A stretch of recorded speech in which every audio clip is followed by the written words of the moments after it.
Hey guys, today we're going to be changing out the coolant temp sensor on my 1987 C10.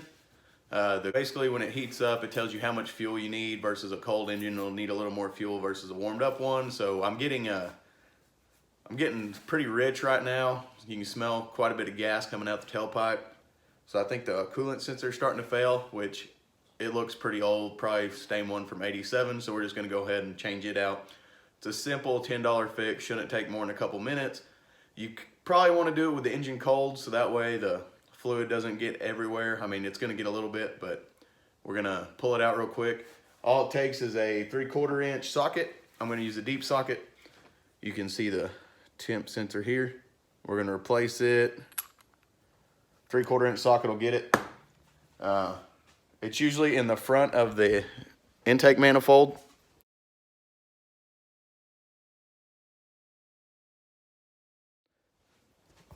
I don't know if you can see that or not, but right here.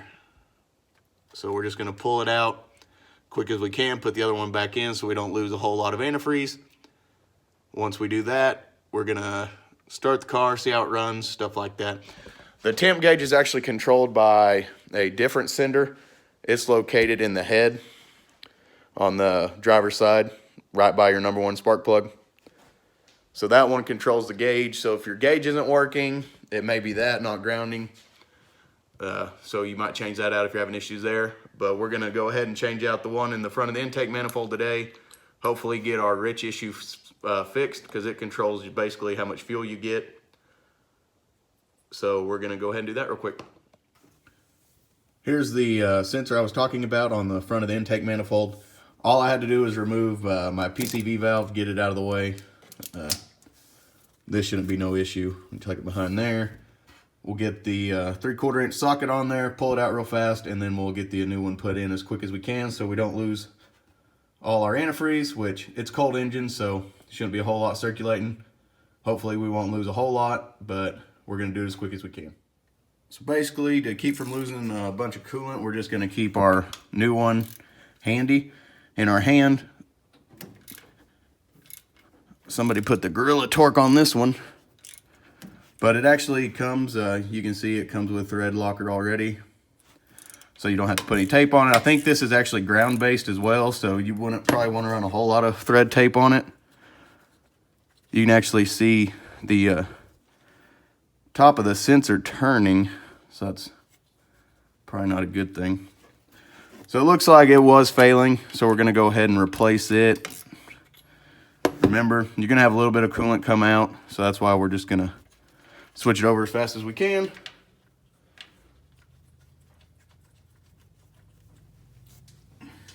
And then, not sure of the torque specs on this. I would just say hand tight. Don't really put the old He-Man on it.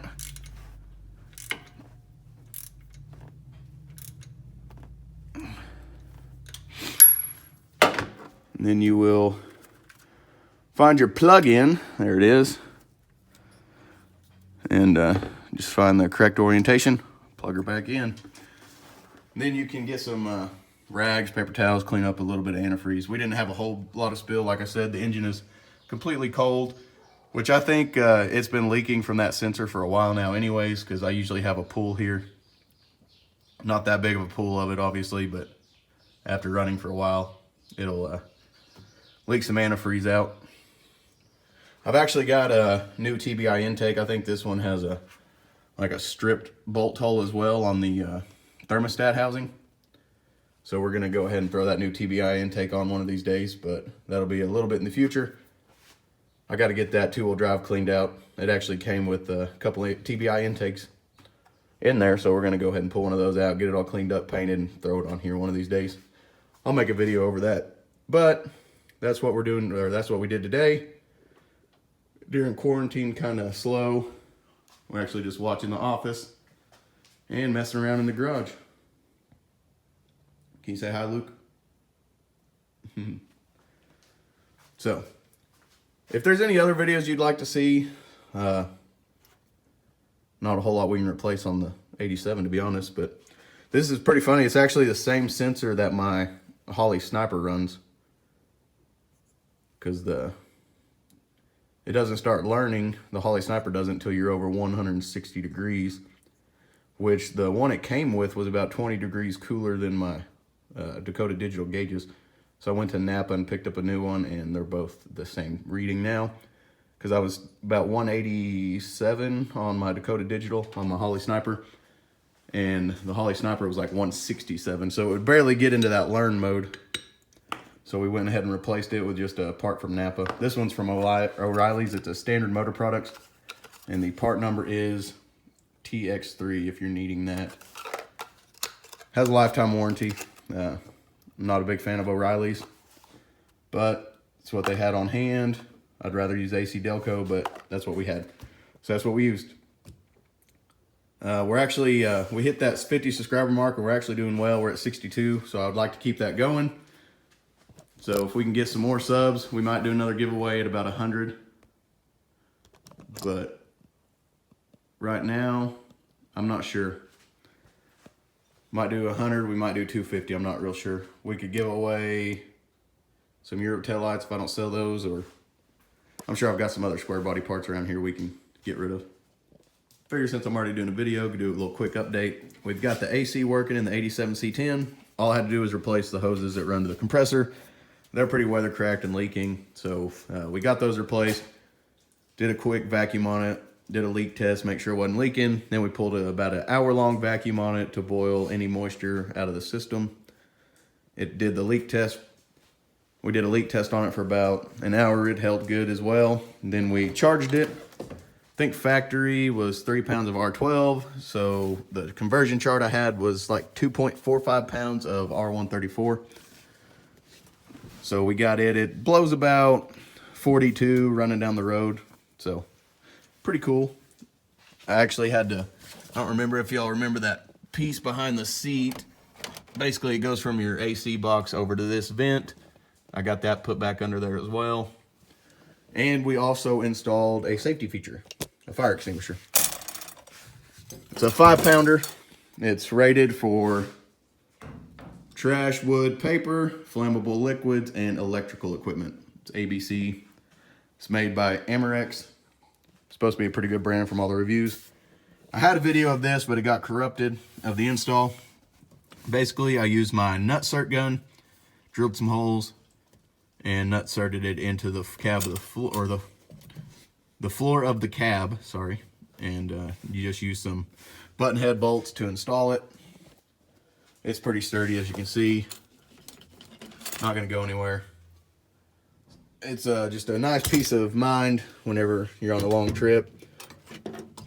Lease-wise, I hope this one will never catch fire, but you never know. Especially with the fuel filter being on the frame rail instead of in the engine compartment like most carbureted vehicles. Hopefully we'll never have that issue. See, it's in there pretty well. Not gonna go anywhere. It's behind the back or behind the front seat. And lease-wise, if there ever is a fire, I got one, or hopefully if anybody else catches fire, I can help them out and get it put out for them if they're not carrying a fire extinguisher. We're actually going to be removing the billet aluminum panels on the door panels and on the dash and going back with something a little more factory. I've got those sold. Not a big fan of billet aluminum, as you know. So that's what we did on 3rd Gen C10s this week. I'll try to be putting out at least one video a week from now on, especially during quarantine. Works a little slow, so it's kind of hard to come up with parts. But I do have a full set of Moog front suspension parts. All I have to do is get one more upper control arm. I've got all the ball joints, bushings, tie rod ends, everything to redo the front suspension. But I plan on lowering it at the same time. So whenever I get the lowering parts and I think it's the driver's side control arm, we'll rebuild the suspension. Plan on doing a 5/7 drop, 3-inch spindles, 2-inch springs with a flip kit, and most likely hangers. I don't like running shocks or shackles in the rear. It's got shackles on it now, but I also bought a set of Beltec lift shackles. You can kind of see the box up there. It just lifts at a 1/2 inch. So it's got drop shocks now. We'll leave the drop hangers on it, put the lift shocks on. So it should be about like 5 and 6.5 maybe, somewhere around there. Actually, I think the Beltec drop or flip kit is a 6-inch drop. So it would be closer to 5.8.